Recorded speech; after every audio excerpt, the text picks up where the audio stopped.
shockingly, shockingly, all of the clowns, all of the fools, all of the Hurts haters, the Eagles haters, all of those whiny little children out there who can't stand the best, most passionate NFL city, NFL fan base in the entire league.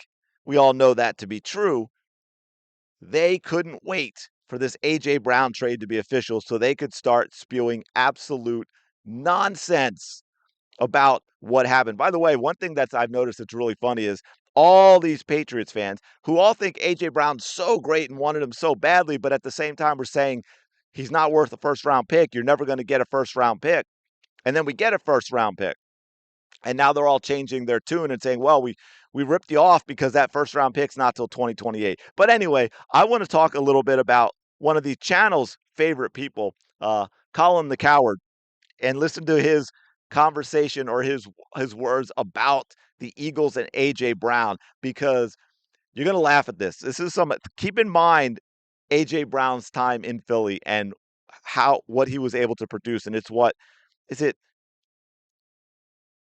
three three Pro Bowls and two All Pro seasons, or is it 4 and 3, something like that? I forget the exact number off the top of my head. But anyway, he's been a top wide receiver in Philadelphia. But Colin must have missed those seasons, because take a listen to this as soon as I can find it and hit play. Here we go. We talked about this for months and months. Everybody, a couple years ago, I had said on this show they should trade A.J. Brown in Philadelphia. I'm not sure he fits the scheme.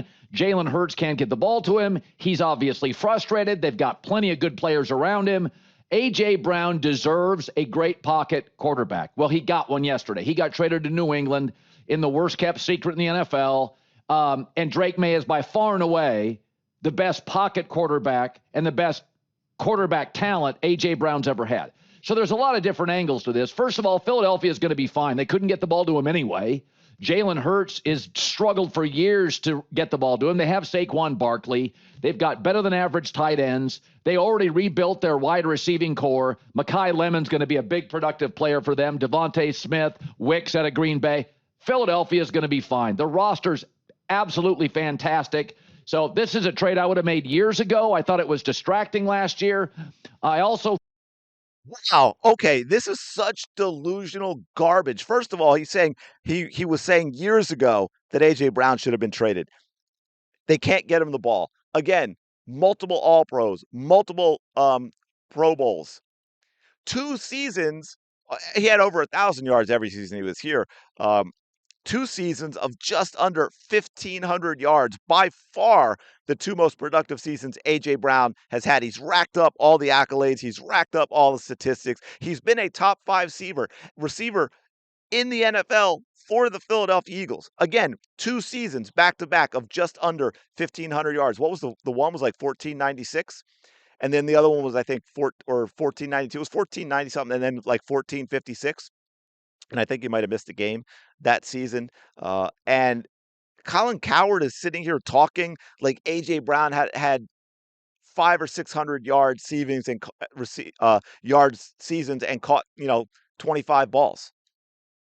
Nothing that he said is actually true or connected to the reality of the seasons that AJ Brown had in Philadelphia with Jalen Hurts. And then, of course, he completely contradicts himself by talking about, Mekhi Lemon is going to be productive and they've got Devontae Smith. And so if Jalen Hurts is that damn bad, Colin, that A.J. Brown apparently didn't get the ball, yet somehow magically had a couple of seasons of almost 1,500 yards, how are Mekhi Lemon and Devontae Smith going to be productive? Is Jalen Hurts magically a great quarterback when he's throwing to people who are not A.J. Brown?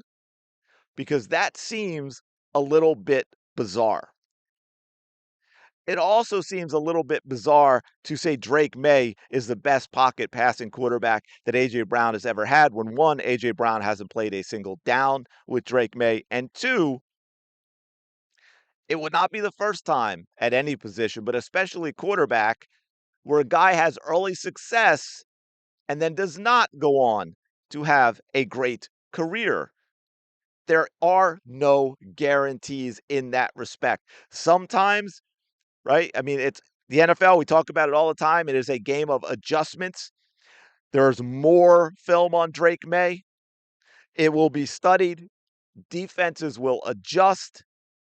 And then we will see if Drake May can continue his development and take that next step. And I'm not here throwing Drake May under the bus. I'm just talking about the reality of how the NFL works. And for Colin Cowherd to say after the run that A.J. Brown just had in Philadelphia, where many are calling him the best wide receiver in Philadelphia history, to say, talk about it as if he had 500 or 600 yards every season and caught 20 or 30 balls is frankly should be beneath you, Colin Cowherd, considering your career in sports media.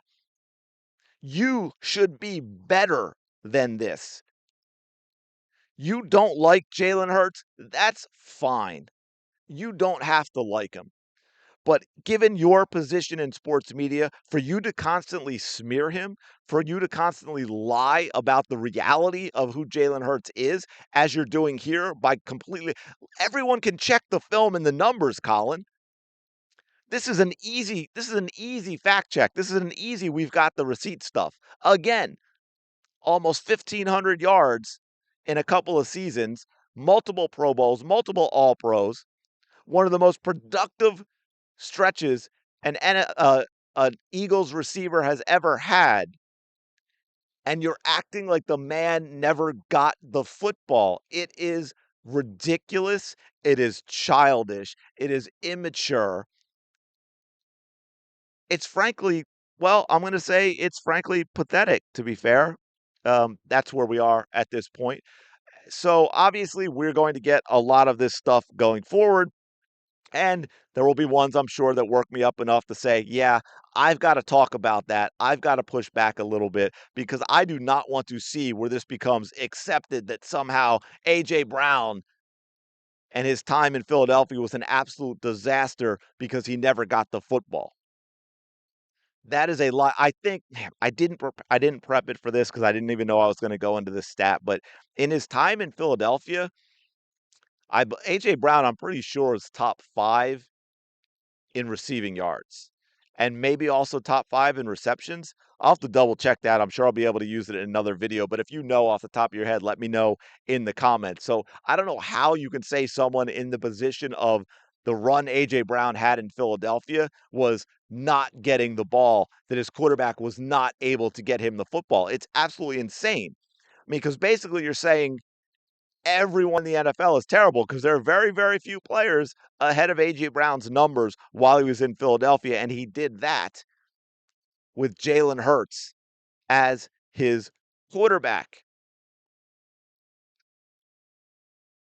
Colin, I would love to have you in front of a therapist so we can break this down, dig into your brain a little bit, and figure out why you are so dysfunctionally hateful of Jalen Hurts. It's bizarre, my man. What has the guy ever done to you? That's what I don't get. We're talking about a guy who, by all indications, now you may not like that he's not boisterous, that he doesn't have all the tats and the chains and all this other stuff that you seem to think is something that Jalen Hurts should be. You may not like that he's polite and soft spoken. You may not like that he sounds like a motivational speaker at times. That's fine. But when has he been a problem? Because we sure do have a lot of problems in the NFL. But that doesn't seem to bother you. Yet Jalen Hurts, who by all indications is just a nice guy who works extremely hard at being the best quarterback he can be, that really, really bothers you to the point that you will go on air and completely embarrass yourself by spewing a bunch of lies and nonsense that we can all check in 2 seconds. It's fascinating to me. I would love to know why that is. Anyway, let me all know in the comments below what you think of all this. And if you know off the top of your head where AJ was in like yards and receptions in his time in Philadelphia, I'm pretty sure he's like top 5 in both. Let me know in the comments. I will talk to you later.